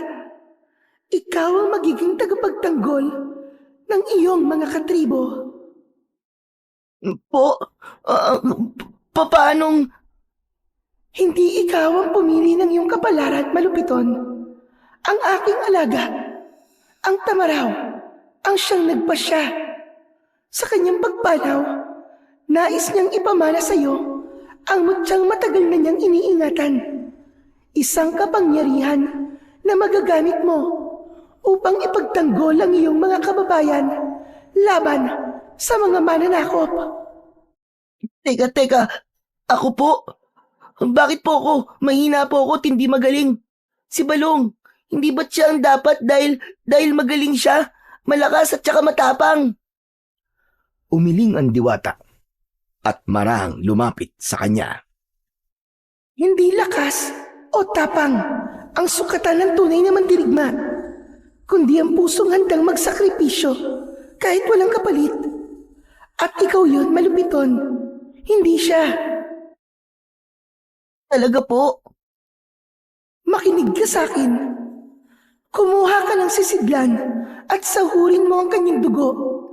Ipahid mo ito sa iyong katawan at ikaw ay hindi tatablan ng mga bala o tabak ng kaaway. At ito ang kanyang sungay. Kunin mo. Ito ang iyong magiging sandata. Sa iyong kamay, ito'y magiging kasing talim ng anumang armas na gawa ng tao. Ang sungay na ito ang magbibigay sa iyo ng kapangyarihang wasakin ang iyong mga kalaban. Ang mutya ng Tamaraw? Kung ganun, ay totoo nga ang kwento ni Lolo tungkol sa alamat. Ngumiti ang diwata sa kanya, pero maya-maya pa ay bigla ring sumeryoso at tinitigan siya. Makinig kang mabuti, Malupiton.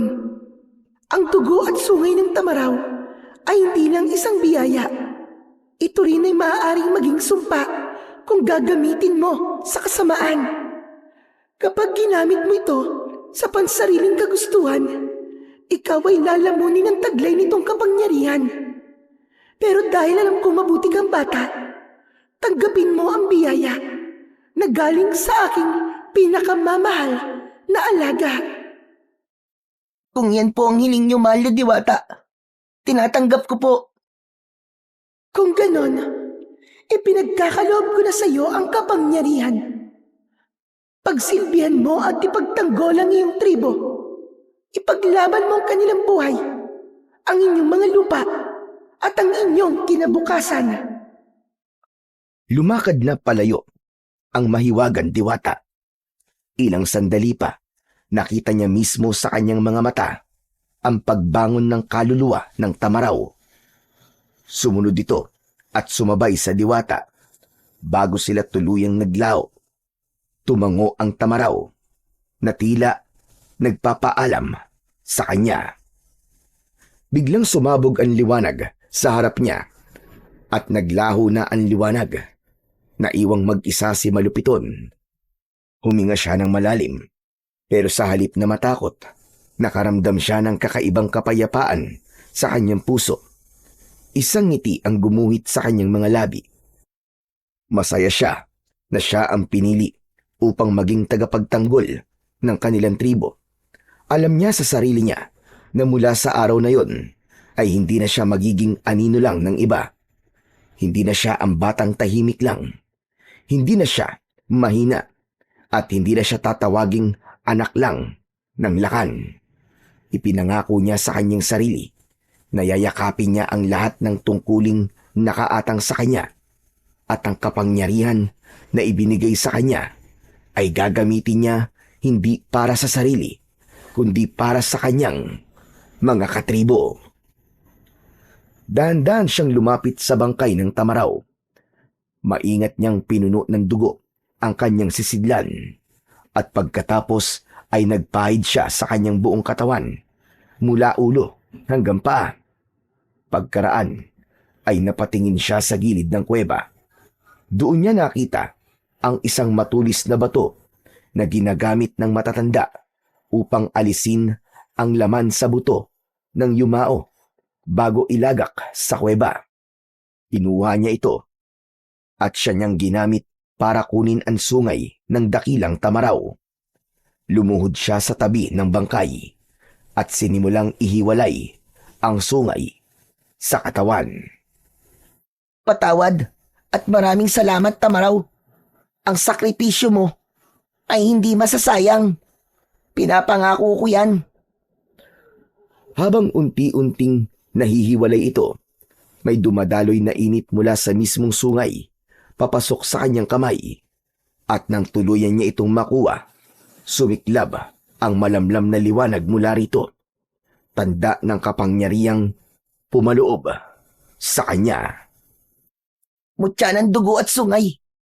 Sa iyong biyaya, hindi ko hahayaang bumagsak ang aming tribo. Ipagtatanggol ko sila sa abot ng aking makakaya. Inilapit niya sa kanyang noo ang sungay, tanda ng kanyang lubos na paggalang. Saglit siyang nanahimik bago tumayo at itinago ang sungay sa kanyang likod. Itinali niya ito gamit ang baging. Nang matapos ay napansin niyang madilim na ang paligid. Oras na. Kailangan ko nang bumalik. Hindi na ako pwedeng magtagal dito. At baka mahuli na ako. Baka wala na akong abutan sa tribo namin.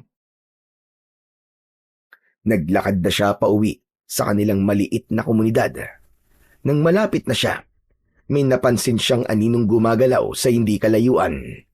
May nakatayo roon at sumisilip-silip sa direksyon ng kanyang lugar. Pinagmasdan niya ito ng mabuti. Ilang sandali lang ay agad niya itong nakilala. Mabilis niya itong nilapitan at tinapik sa balikat. Balong! Nanlaki ang mga mata ni Balong. Muntik na siyang mapasigaw nang makita ang anyo ng batang tumapik sa kanya. Agad namang tinakpan ni Malupiton ang bibig ng kanyang kaibigan. Balong, huwag ka matakot. Ako to, si Malupiton. Ikaw? Teka, ano nangyari sa'yo? Bakit ganyan ang itsura mo? Ipinagkaloob sa akin ng diwata ang mutya ng dugo at sungay ng tamaraw. Ano ka mo? Ano bang kalokohan yan, Malupiton? Maniwala ka sa akin, Balong. Hindi ako nagbibiro. Tara na, kalabanin na natin sila. Saglit na natahimik si Balong. Ibinaba nito ang tingin, saka ngumisi ng bahagya. Sandali lang. Bakit nga pala ako nakikipag-usap sa'yo? Hindi na pala tayo magkaibigan. Kanya-kanya na tayo, di ba? Medyo tumaas ang kilay ni Malupiton. Ngunit hindi na niya hinayaan na humaba pa ang usapan. Nilambing niya na kagad ito at bagyang hinawakan sa balikat. Nagsalita siya ng may sinseridad. Alam ko, at handa akong tanggapin ang lahat ng galit mo. Pero ngayon, kailangan nating magkaisa. Kailangan nating kalimutan ang tampuhan natin, Balong. Kung hindi tayo magtutulungan, hindi natin maililigtas ang ating mga kasama. Kailangan nating maging magkakampi sa laban na to. Tumitig si Balong sa kanya. Ilang sandali pa'y bigla na lamang nitong niyakap si Malupiton ng maigpit. Patawad, Malupiton. Alam ko namang mali ako eh. Patawarin mo ako, kaibigan ha. Pinairal ko ang kayabangan ko at saka inggit. Pasensya ka na talaga. Pinisil ni Malupiton ang balikat ng kaibigan. Wala yun, Balong. Hindi tayo magkaaway. Simula ngayon, magkasangga na tayo dahil alam kong iisa lang ang gusto natin. Ang mailigtas, ang tribo natin. Oo, ililigtas natin sila. Panahon na para gamitin natin ang mga natutunan natin sa ating pagsasanay. Ano? Tara na? Tara! Naglakad na silang dalawa, papalapit sa kanilang nayon. Habang papalapit sila, napansin nila ang kakaibang tanawin. Ang mga dayo ay tila abala at may pinaghahandaang pagtitipon. Sa gitna ay may mga nagsisigawan at nagtatawa ng mga lalaki. May mga nag-iinuman at may mga nagluluto sa malalaking kawali na parabang may piyesta. Nagmasid pa ang dalawa. Tignan mo! Nakatabi na lang doon ang mga sandata nila. Oo nga. Mabuti pa. Yun ang una nating kunin. Tsak, na mahihina sila kung wala silang sandata. Madali lang to. Ako nang bahala. Madali lang para sa akin yan. Sanay ako dyan. Sigurado ka? Kaya mo? Bawal magkamali ah. Yakang-yaka ko. Pagkatapos nun, ano pala ang plano? Ako ang makikipaglaban. Ako ang haharap sa kanila. Ano? Ikaw? Ako nga. At ikaw ang bahala sa mga armas. Kunin mo at itago. Mas madali natin silang mapapabagsak kung wala mga ito sa kanila. At isa pa, ikaw ang bahala magpataka sa mga biyag ah. Unahin mo ang mga may kayang makipaglaban tulad ni Ama, ni Gawahon at ng ilan nating mandirigma. Napakagat ng labi si Balong. Noon niya lang nakita ang ganoong ningas sa mga mata ng kaibigan niyang si Malupiton. Matapang, walang pag-aalinlangan at puno ng determinasyon. Ibang-iba sa dating Malupiton. Kung ganun, ako na ang bahala. Huwag ka mag-alala. Gagawin ko ang lahat para magtagumpay. Nagkatinginan ang dalawa at parehong tumango. Habang lumalalim ang gabi, mas lalo pang naging maingay ang pagdiriwang ng mga dayo.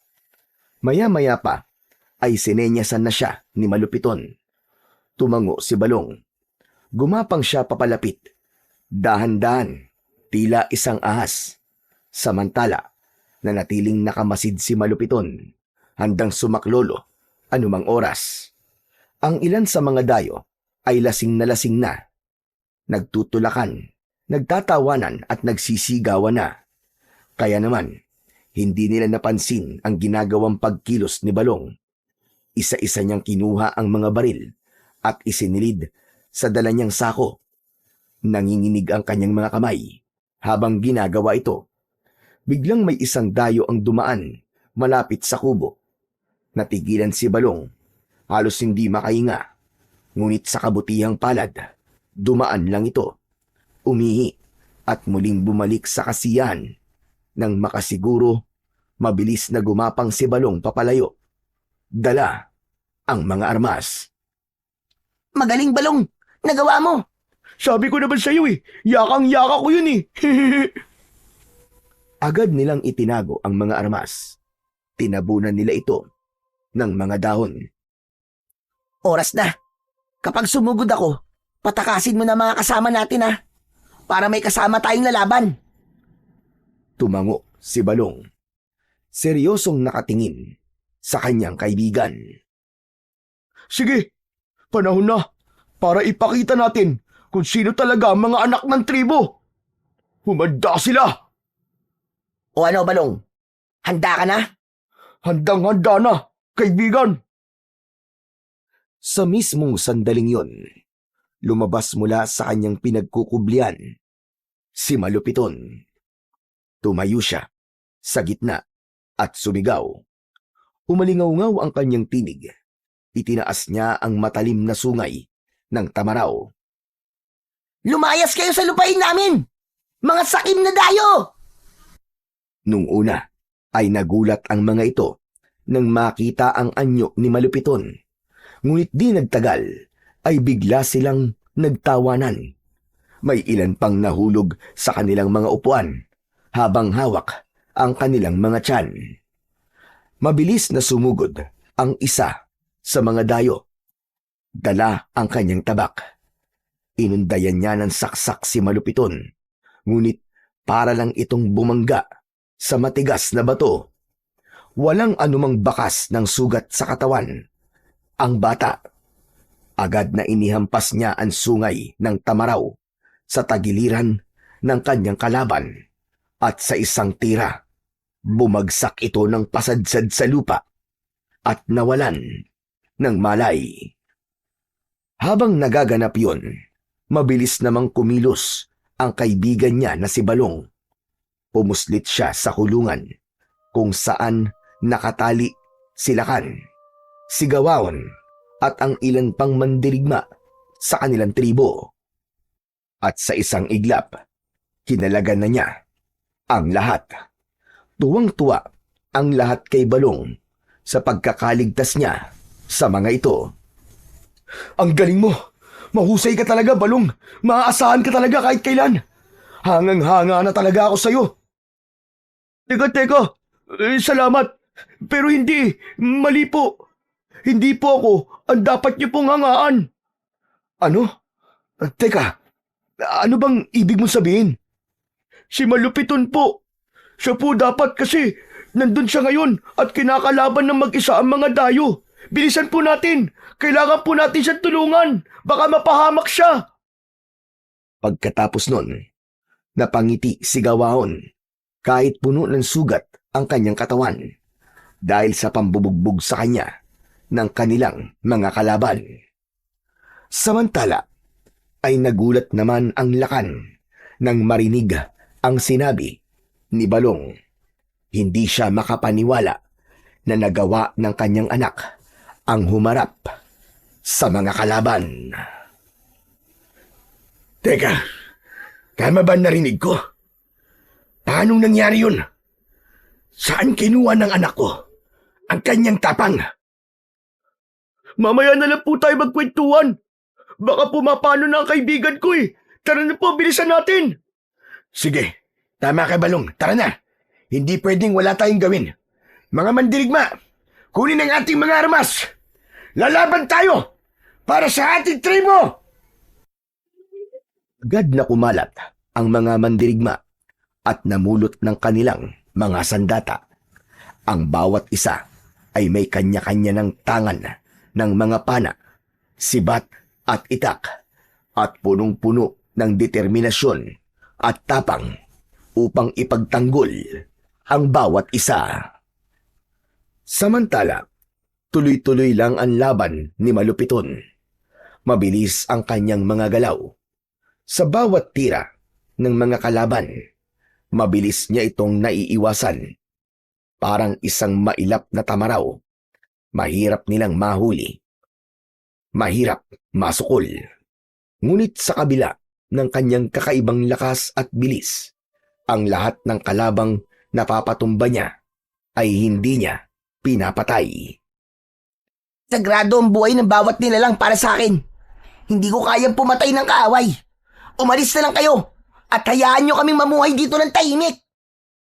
Biglang nagsitawanan ang mga dayo. Tila aliw na aliw sa bawat salitang ipinupukol sa kanila ng bata.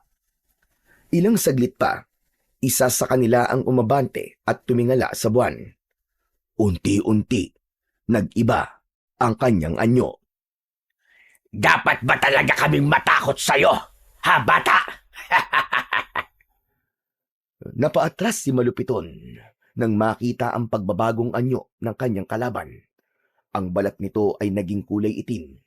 Humaba ang mga kuko at pangil na animo ay patalib. Naging isang nakakatakot na nilalang ng dilim. Teka, aswang?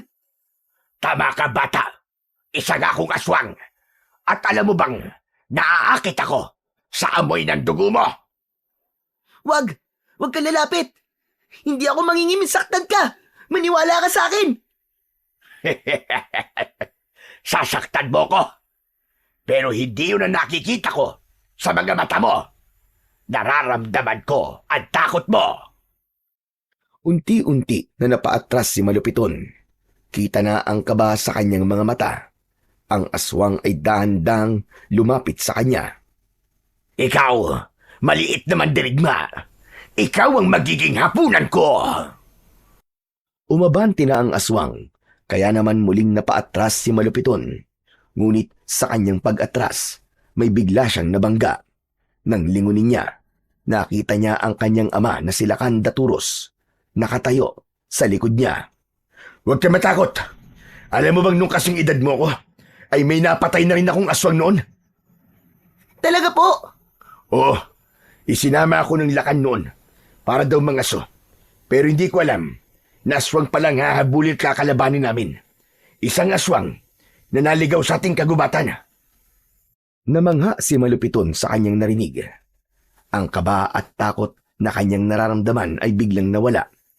Maigpit niyang hinawakan ang sungay at itinaas ito. Kung ganon, papatay na ako ng aswang ngayong gabi. Tulad ni Lolo at tulad niyo po, ipagtatanggol ko ang ating tribo. Yan. Ganyan nga anak, tama yan. Magkasangga tayo dyan. Lalaban tayo hanggang kamatayan. Agad na pumwesto si Malupiton. Nakahawak sa sungay habang sila Kandaturos naman ay kumapit sa kanyang hawak na sibat.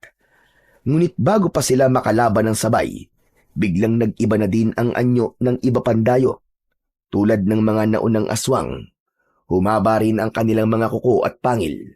Naging nakakatakot na nilalang ang kanilang mga anyo. Umabante agad si Malupiton at isinaksak ang sungay sa aswang na unang sumugod sa kanila. Agad na bumaon ang sungay at sa mabilis na sandali, nalusaw ang katawan ng aswang.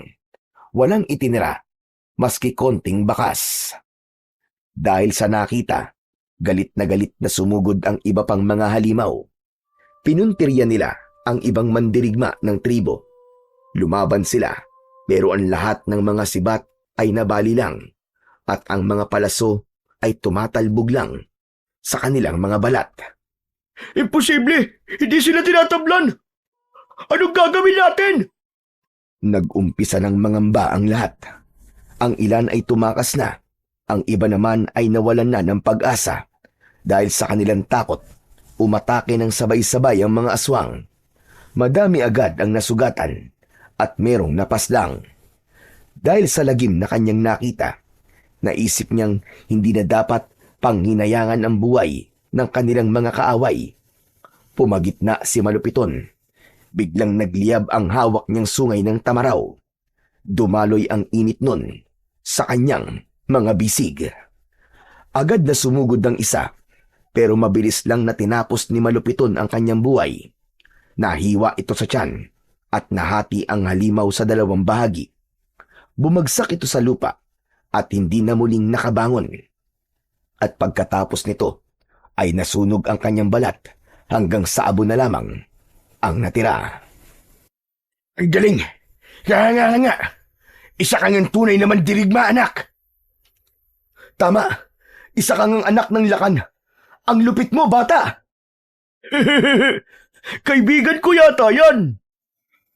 Muling lumaban ang bata at habang tumatagal, mas lalo pang nagiging mabangis ang kanyang mga paggalaw. Ang kanyang mga mata ay tila nag-aapoy na sa galit. Teka, sandali! Nakikita niyo ba? Bakit ganun? Parang nag-aalab na ang kanyang mga mata. Oo nga, napansin ko din yan. Balong, alam mo ba kung ano nangyayari sa anak ko? Parang may espiritong gumagabay sa kanya. Nang makita nila ang anino ni Malupiton, ay hindi ito pangkaraniwang anino ng isang bata. Sa halip, isa itong anino ng hayop na may sungay. Nagkatinginan ang mga taga-tribo. Hindi sila makapaniwala sa kanilang nakikita. Patuloy pa ring lumalaban ang bata ng mag-isa. Sige anak! Kaya mo yan! Ubusin mo silang lahat! Hinarap ni Malupiton ang natitira niyang mga kalaban. Uubusin ko kayong lahat! Hanggat may lakas ako! Hindi nyo kami magagalaw! Biglang nagliwanag ang sungay. Ang lahat ng mga aswang ay nasilaw sa taglay nitong liwanag. Halos hindi nila maidilat ang kanilang mga mata.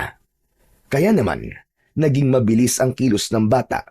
Sinaksak niya ang mga kalaban gamit ang kanyang sandata. Nagsibagsakan ang lahat at nasunog ang mga katawan at tinangay ng hangin ang kanilang mga abo. Nang matapos ang laban, ay bigla siyang nawalan ng malay. Agad na nilapitan ni Lakan ang kanyang anak, pero kahit panay ang yugyug nito at pagsigaw, hindi nagising ang bata. Dinala nila ito sa bahay at tinignan ng isang balian. Sinabi nitong maayos naman ang kalagayan ng bata. Napagod lang po siguro siya sa laban. Lakan, maaari po ba natin pag-usapan na nangyari kanina? Sige, ano ba ang dapat natin pag-usapan tungkol sa anak ko? Nagtataka lang po kasi ako kung paano siya naging ganong kalakas. Bata pa lang siya pero napas lang niya ang lahat ng mga aswang na yun. Hindi matatawaran ng katapangan at lakas niya. Hindi ko alam kung paano nangyari. Pero isang bagay lang ang sigurado. Isa siyang tunay na anak ng ating tribo. Pagkatapos nun, ay biglang sumulpot si Balong. Mukhang alam ko na po kung ano nangyari. Ano? May nabanggit po kasi sa akin ng kaibigan ko, sabi niya. Nagpapakita raw po sa kanya ang isang tamaraw na may gintong balahibo sa batok. Palagay ko po, may kinalaman ng lahat ng yun sa nangyayari sa kanya. Mukhang tama ka. Nakuha kaya ng anak ko ang mutya ng alagang tamaraw ng diwata. Nagkatinginan ang tatlo. Ngumiti ang Lakan. Ito'y isang malinaw na tanda na ang ating tribo ay hindi iniiwan ng mga anito. Pinili nila ang iyong anak para maging tagapagtanggol. Ibig sabihin, nakabantay sila sa atin at hindi tayo iniiwan. Tama po! Nakakabilib. Pero ngayong alam na natin na nagkaroon siya ng kapangyarihan, dapat siyang gabayan. Tama ka. At bilang ama niya, sisiguraduhin kong magagamit niya ito palagi sa tama. Pambihira. Para kung nakikita ang sarili ko sa iyo, anak. Sa isip niya, ay bumalik ang kanyang kabataan. Lingid sa kaalaman ni Malupiton, ang ama niya rin ay mahina nung una at takot makisalamuha sa mga katribo nila. Pero nang dumating ang araw na kinailangan niyang tumindig para sa kanyang mga kasamaan, doon nagsimula ang kanyang pagiging mandirigma. Anak nga kita. Ikaw ang magiging pag-asa namin. Ikaw ang karapat-dapat na maging susunod na Lakan. Kinabukasan, siya ang unang nagising. Hindi pa rin nagigising si Malupiton. Ilang sandali pa, dumating na rin si Gawaon at Balong para siya ay bisitahin. Pinisil ng ama ang kanyang kamay at doon unti-unting nagmulat ng mata ang bata. At ang una niyang nasilayan ay ang muka ng kanyang ama. Salamat, anak. At gising ka na. Ayos! Gising ka na, kaibigan! Pinag-alala mo kami Akala ko iiwan mo na kami. Hindi Bakit ko naman kayo iiwan? Ako pa ba? Natahimik silang tatlo sandali. Tapos, sabay-sabay silang ngumiti sa isa't isa. Lumipas ang ilang araw, ang tribo ay muling bumangon mula sa pinsalang iniwan ng mga dayong aswang. Nalibing na rin nila ng maayos ang mga bangkay ng mga nasawing kasamaan. At ang mga nasirang bahay ay pinagtulungan nilang muling maitayo. At habang muling nabubuo ang kanilang pamayanan, mas lalong tumibay ang ugnayan ng bawat isa. Si Malupito naman ay araw-araw na sinasanay ng kanyang ama at ng matatanda sa tribo. Hindi lamang sa pakikipaglaban, kundi pati sa kaalaman tungkol sa pamumuno sa kanilang tribo